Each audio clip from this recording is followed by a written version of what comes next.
But as you can see, they're cichlids. They never say no to food.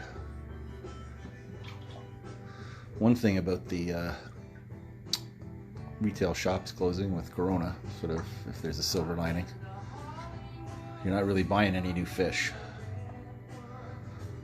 So these fish have been super healthy in there.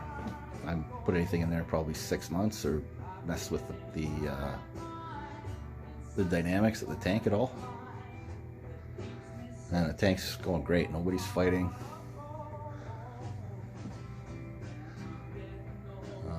Last time I had a video, I had a group of F1 Kenyais. Unfortunately, they all died of bloat.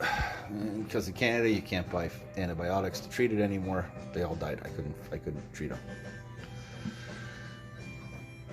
So once the tank stabilized, I went and bought a little colony of these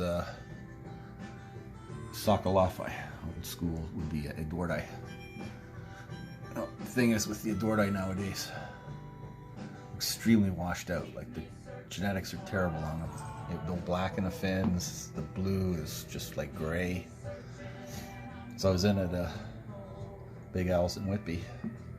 I don't know who their supplier was, but they were tiny and very, very thin.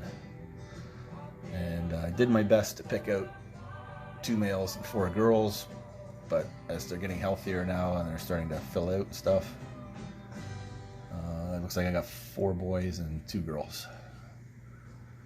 But as a little colony, a little group, they all get along relatively well, so I don't want to take any out and mess with it. That's a nice fish. And then there's the star of the tank. That's my F2 Metriclima Feinzelbeeri, and I believe it's escapes the moment where the collection point is, but what's exceptional about it is it's a marmalade cat, or a male OB. And it's really hard to describe the color on this fish when he fires up. Right now he's at about maybe 70% of what he colors up to. Maybe a little more. But yeah, he's a super nice fish, man. My unicorn fish. And I searched for one for years. And order one from Europe, it'll cost you like $150, maybe more after shipping. Mbunas aren't loved in North America. Everybody likes peacocks. But I think a nice mbuna tank is much more colorful, much more active than a peacock tank. You just have to figure out how to stock it so you don't get too aggressive. One thing I would say is get a 6-foot tank if you don't want any aggression. I've done 90s, 65s before, and the 4-foot, they still fight a fair bit. You got to be really careful what you put in, but get a 6-foot or bigger tank. And mbunas are the most colorful, most interesting freshwater fish. Just be careful where you buy them from. Make sure you get good genetics on your fish.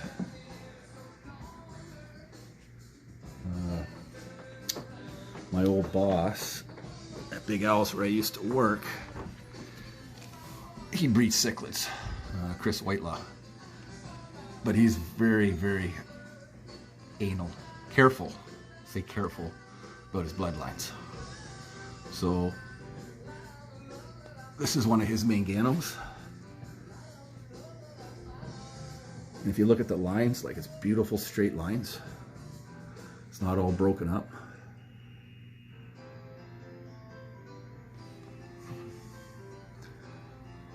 There's a female there. Females are never as nice as the males in cichlids. Oh, that's not true.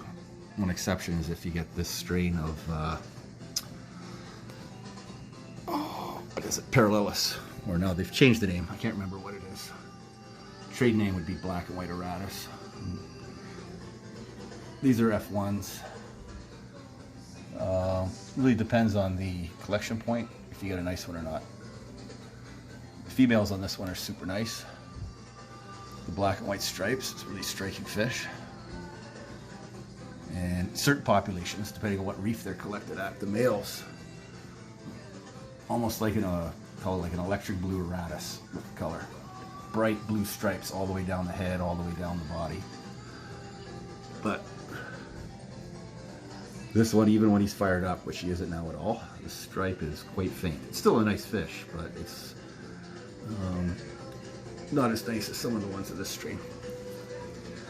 And they're quite aggressive. You really need to put them into a tank with a lot of other fish that have a pretty strong territorial imperative. Because if you put those in with peacocks or haps, you're going to get smoked.